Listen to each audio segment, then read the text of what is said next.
Hey guys, it's been a while since I had an update video, and a lot has happened with all my different vehicles over the past few months, or since I had a video last time here. I actually ended up selling all the Volvos that I owned, the 242 and the 244.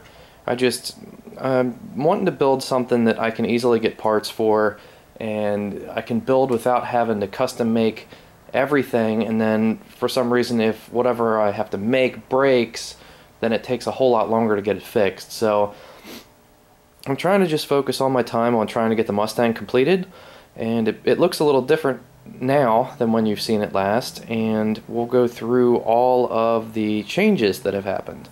So since the last time, this is actually a different short block in here, a different whole setup on the bottom. The 5.3 that was in here had sat outside during the winter and got water in it.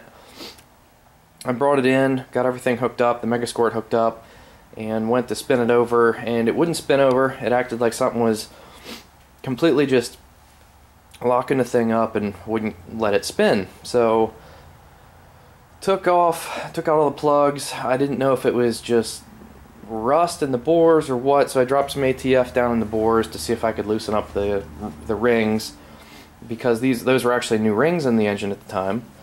And when I did that, I let it sit for a couple nights, and then was still coming back out, and it wasn't spinning over. So that wasn't it. A friend came over with a bore scope and looked down the hole there for me and saw some debris. So yanked this cylinder head off to find that enough water had gotten in to completely destroy pretty much everything in there. There was a ton of rust. There was actual rust chunks in there that was keeping the cylinder, or the piston, from coming all the way up, and that was what was keeping it from rotating. So got all that cleaned up, and in the process I ended up needing to get that cylinder head. I don't have them sitting around, or I'd show you, but the valves in that cylinder head were completely destroyed on 1, 3, 5, and 7. Were just completely destroyed. So I ordered valves, relapped them, redid the seats, and attempted to go ahead and put everything back together, and then that's what leads to this block sitting over here. I was getting everything back together, and in the process, where are we at here? So 135. Actually, this one over here, this front one, when I was putting it back in and torquing this head stud right here, this front one, snapped off down in the block.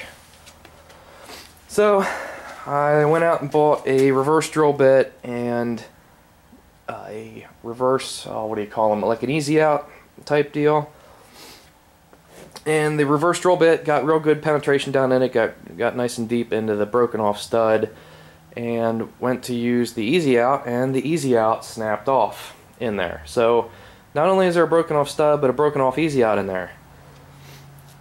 Had the machine shop guy check it out, and he said it's trash, it's junk. So I found, actually, this is a 99 block that I had originally gotten, and these are heads off the new one. I found another 99 block, short block, on Craigslist for $100. Took a road trip up and bought it. It was great. It didn't have too many miles on it. I think it actually has 70,000 miles less than what this block had on it over here. So transferred all my brand new bearings. I had main bearings and rod bearings, and cam bearings you never change in these, because why would you change cam bearings?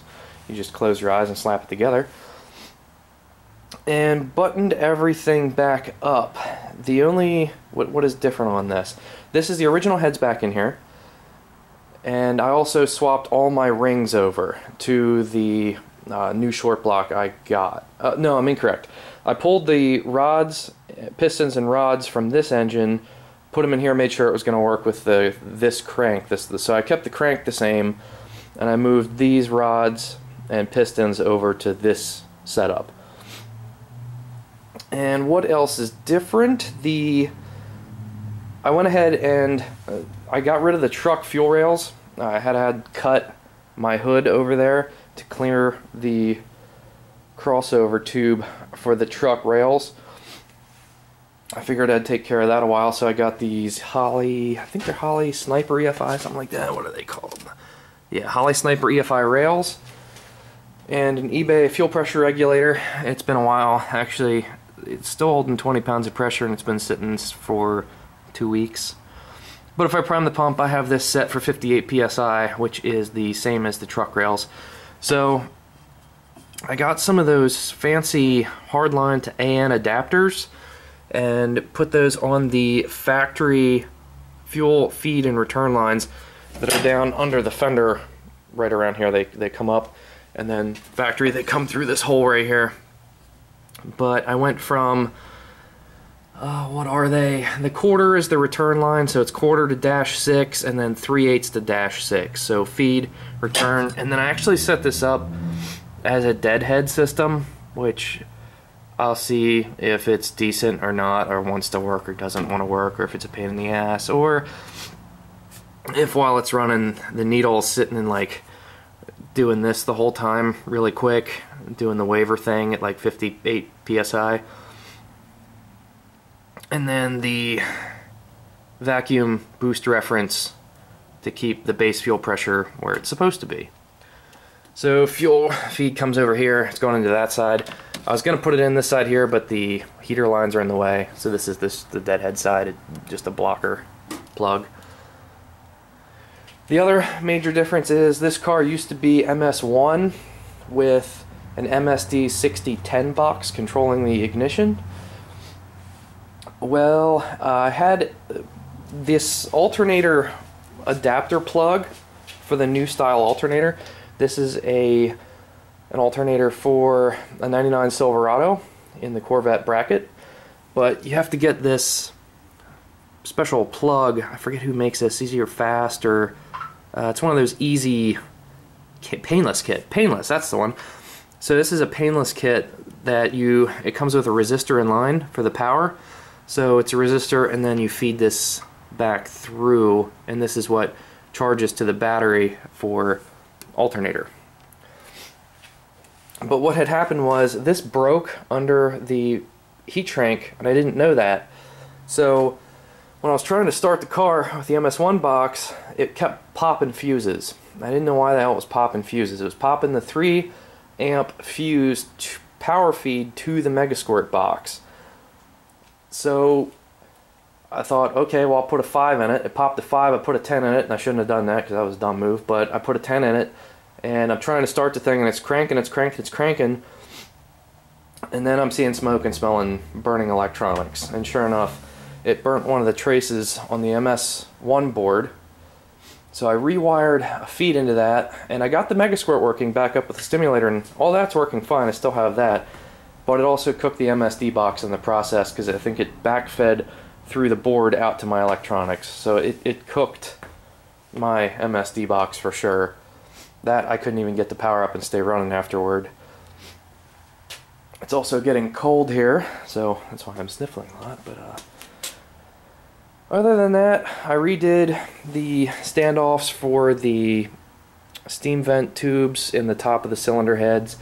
There's a couple kits that are out there. There's an Earl's kit with 1/8 inch NPT that you drill and tap your cylinder heads. It's like a $220 kit, and I think I have like $30 in brass fittings here, which don't look the nicest, and granted they'll do the job.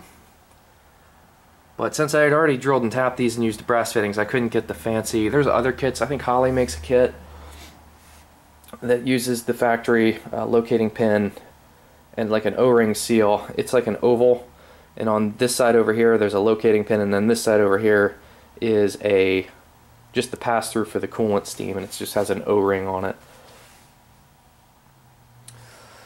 Anything else? Everything else is pretty much the same. So it's going to be an MS3 box now at this point with the MS3 daughter card for additional outputs, and then this will be getting sequential injection whenever I get my box back. I found out that I plugged it back in and I was going to start it this weekend, but the throttle position sensor was giving me all sorts of issues, and it's not from the actual TPS itself. I tested that. This is fine. It's the board itself on the Megasquirt unit, because even with the stem plugged in, the needle is jumping all around and showing it's like a, if you ever messed with Tuner Studio, when you do your get current for TPS calibration with no throttle, it'll give you a number, and then you push the throttle all the way down and you get current for TPS reading again, and it was a difference of like 1, which it should be a difference of hundreds and hundreds. So it was a difference of 1 and then jumping all around and being sporadic, so something's goofy in the board. So I sent that down to Kenny Howard, who fixed my dad's last MS3 issues we were having, and he is going to take a look at that for me and then send it back, hopefully with a base map on it. That would be great. He has a LS Volvo wagon set up that runs real good. So I went ahead and also got some new wheels and tires for the car. These are some Summit Specials. These are 15 by 4s in the front and with very little backspacing, 1.25 inches backspacing I think. And then I got, what size tires are these? 185 70/15s. It's right here. 195 65 15s. And then the backs are the same style, but a 15 by 8 with 5.5 inches of back spacing, and these are the Nitto 555Rs, and they fit. This is a real good fitment. That's a good back spacing. If you want to run a 10-inch wide wheel, you want to go with 6.5 inches of back spacing. This is an 8-inch wheel, so went with 10.5 or 5.5 inches back spacing. Some other things that still need to get done. I had to pull the interior, the dash out. The dash that's in there is real crappy, and I'm going to change the interior color from the factory tan and black setup. But that dashboard was garbage, so I actually had to pull that out because my MS wiring, which I don't know if I can show you. The MS wiring was real tight in here and wouldn't pass through because I had declearance. I sneak my 4-inch downpipe through right here, you can see it sneaks down through and down over here, and actually clearanced the firewall back here, replated that in and welded it down low. However, I didn't realize when I did that it would trap all of the large MS connectors from being able to pass back through this firewall hole, which is this one here under the hinge, right under here, which I don't know if you can see or not. So that I had to take that out to get the wiring back out, but there's a couple dashboards on Craigslist that are black or black and gray, and they're like $100, so I'll probably go pick one up. And then as soon as I get the Megasquirt unit back from Kenny, I'm going to throw that in and see if she fires. Oil pressure looks good, everything, it's holding all fluids. I filled it with coolant oil and everything, so it's ready to roll. I just need to plug everything back in, and the hood's over there for it to go back on it. I'm probably going to get a 3 or 4 inch cowl hood for this, and then finish the body work and get some things patched up on it. I'm going to order the rear lower quarter panel patch panels that go down here because these are rotten. But you can actually buy those and get those welded. I'll weld those in and then glass it up. And then I'm undecided on color for the car, so if you guys have any ideas on the color of the car, let me know. But I'm kind of thinking white, like an off-white, and then leave the side molding black and the bumper molding. But I'm also kind of thinking about a green color, like a darker forest green or something like that. But if you guys have any ideas, feel free to let me know. The interior is going to be getting switched to black or black and gray anyway, so that should pretty much go with any color. So we'll see.